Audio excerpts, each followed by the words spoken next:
I'm so frustrated with the Astros. These last two losses in Chicago are inexcusable. Late inning meltdowns. The Astros need to have a players only closed door meeting and hammer things out. Clear the air, figure out what the heck is going on.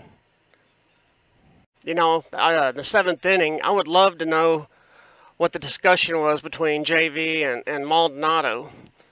Both of them seemed to be pretty animated and set in what they were saying, determined that they were correct or whatever it was about.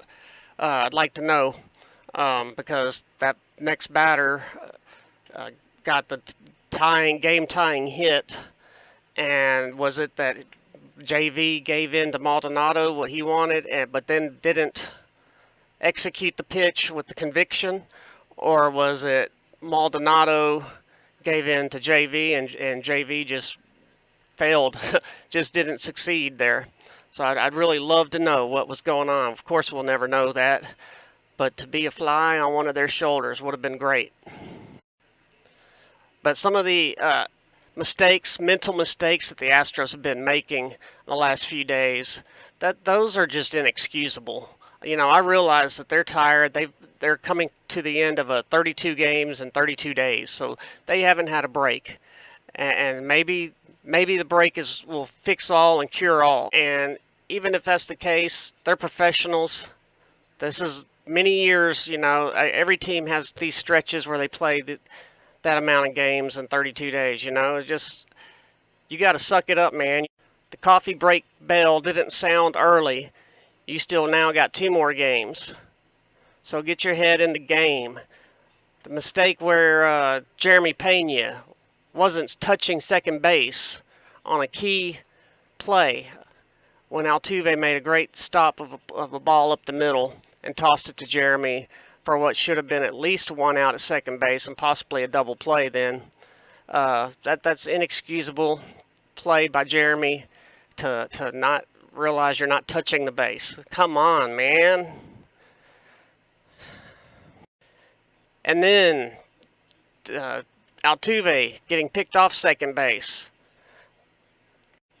And Bregman following that pickoff of Altuve, Bregman follows with a double that scored one run and would have scored two runs. We ended up losing by one run. So, that was a key. I know that was early in the game. You still had much of the game. You could have corrected that, tried to get another run. Of course they tried, but I hate it when people say, well, we had many other chances. Yeah, well, you're playing a professional team. You're not going to get many, many, many other chances. You need to succeed and take advantage of the chances you do get and not make stupid, careless mistakes like getting picked off second base. And then game one against the White Sox, when Urquidy was pitching, he was pitching a masterful game, and they took him out, put in one of my guys. I love Rafael Montero. I call him Money Montero. He's been money until he wasn't. And there was really no need to take Urquidy out at that point. Just some of these moves that Dusty makes. I am a fan of Dusty. I know nobody is going to make 100% correct moves. And it's easy to play armchair quarterback after the fact, look back and say, oh, that was a stupid move. But when you when you say it as it's happening, that's not looking back. Like Urquidy's on a roll.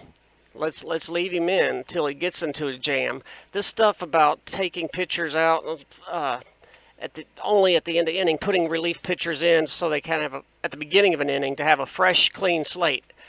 Man, when I was a kid watching baseball, relievers came in when the bases were loaded or when the Bears runner on first and second and no outs in a tight situation when all of a sudden the starting pitcher has hit a wall and not getting anybody out. You don't take the starting pitcher out when things are going good, and it was stupid.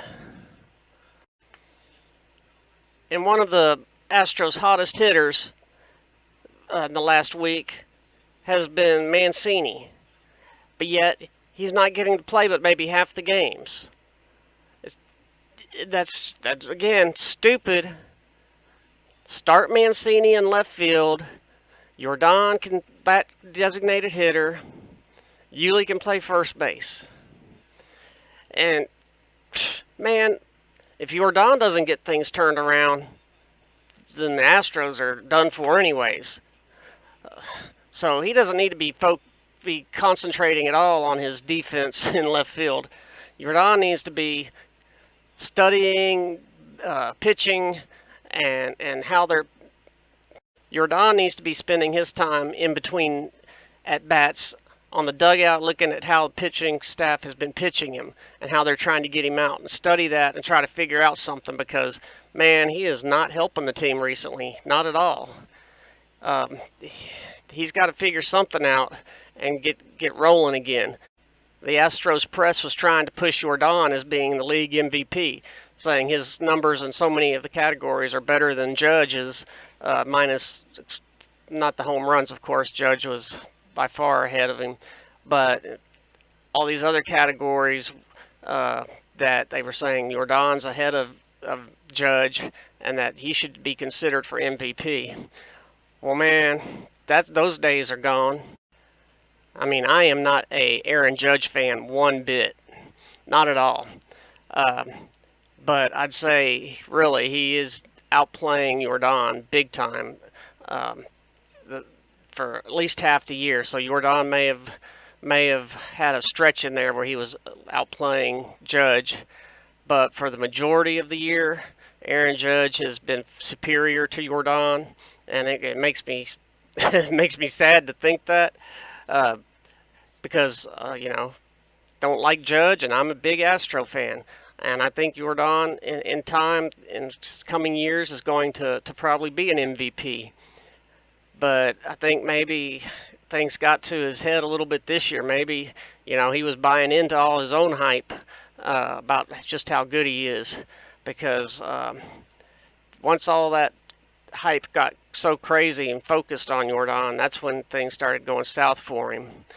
And he needs to clear his head, come back down to earth, and try to get on a roll before playoffs start, going into the playoffs. And while I'm at it with complaints, I'll say also that I'm quite upset that the Astros sent Seth Martinez down to the AAA. The man did everything that was asked of him this year. He was pitching fantastic all season.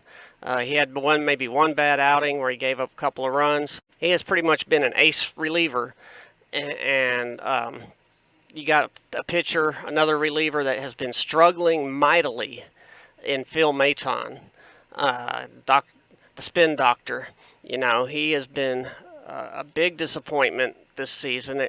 Coming into this season, everybody thought we're going to see this just fantastic kind of growth of Phil Maton, that he was going to blossom into one of the league's elite relievers, and he's taken a big step back this year compared to last year's playoff run. And so I think that the Astros missed a good opportunity to send Phil Maton down to the minors, let him work on some things there, or there's not the pressure of winning games. I will say that since Phil Maton is still part of the team right now, the Astros should use him as one of their first relievers out of the bullpen against the Chicago White Sox. The White Sox are big fastball hitters. That's where they succeed. They have big problems with good spin curveballs. And so that's supposed to be Maton's bread and butter is his spin rate, and he's got a good curveball. So I think that tonight and or tomorrow, and I mean, why does it have to be or? What happened to some of these most relief pitchers can pitch back-to-back days? If you throw, especially if you're only throwing one inning. And also the Astros have been playing Mauricio Dubon in center field. Now I realize that the Astros don't have that great of an answer right now, or option of who they could play in center field. Jake Myers has been a big disappointment. You didn't trade for a center fielder, But if you think that Mauricio Dubon is the answer, you're sadly mistaken. You know, he is not a starter. He is a good fill-in, come off the bench, you know, play a couple games a week type player, not a play every day type player. His weaknesses just grow increasingly clearer the more time he plays. So the Astros need to do something, such as most likely playing Chas McCormick in center field more. Um, Chaz at least has uh, good power. You know, he hits with some authority, and he plays he plays above average defense. I know he's a much above average defender when he's in left field, but he's above average center fielder too. Um, I believe that if the Astros are going to take the hard no route as far as putting Cal Tucker in center, then their next best option would be to be starting Chas McCormick. And if the Astros aren't convinced that Chaz can get the job done in center, first of all, then why did he play half the season in center? You know, before Jake Myers came up, you were platooning Chas McCormick and Jose Siri in center as your starting center fielders. Then once Jake Myers came up, you act as though Chaz can't play center field. Well, he did an above average job, you know, half the year playing center. But if you really believe that he can't do it for some reason anymore, then go back to Jake and give Jake the rest of the season until the playoffs to prove that he's capable of providing some offense and playing above average defense. But stop going, you know, 2 days in, 2 days out, 3 days in, and then 4 days not play. And, you know, these guys, these young guys especially, need consistent playing time. If I were the Astros manager, what I would do if my team's struggling to score runs like they are, my choices would be I would play Cal Tucker in center field. He showed last year he can do it. You know, he's Gold Glove caliber right fielder. In center, he may only be average to slightly above average. So you're losing a little bit of his proficiency, skills, but he's still more than good, And then I would put Trey Mancini starting in left field, and let's see on a daily basis, you know, game in, game out. Let's see what he can do in left field. See if he can hold his own, because I believe he can. I feel almost certain he can. But if Dusty needs to be showed that have that proven to him, well, then give Trey the opportunity to prove it to you.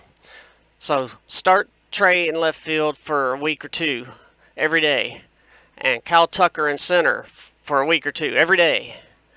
And then in right field, you could put Chas McCormick, who's going to be an above-average right fielder. And you still have Yuli playing first base, and you have Jordan designated hitting. Then you've got your best offensive lineup, and I believe you've got an above-average defense still. And Mauricio Dubon is coming off the bench to, you know, start once or at most twice a week, but more so coming in for Mancini in late innings when you've got a lead you're trying to protect, and you want a better defender. You can bring Dubon in then, and you're also only utilizing Aledmus Diaz as a pinch hitter or occasional starter. But those guys strengthen your bench. And I think by doing that with your lineup, having Trey Mancini and Cal Tucker and Chas McCormick and Yuli and Jordan and Jose and Bregman and Christian Vasquez catching the majority of the games rather than Maldonado, I think that your offense every game, you're going to average more runs. And then that would take some pressure off of the pitching staff, especially off the relief pitching staff. Our starters, they're doing great still. They're doing fantastic. Uh, these guys, but they don't feel the pressure apparently because they've been rolling all year. So that they don't think every pitch they throw this is a do or die pitch. Um, I think that if the Astros were to do these things that I've suggested, I think that they would succeed even greater than what they've been succeeding.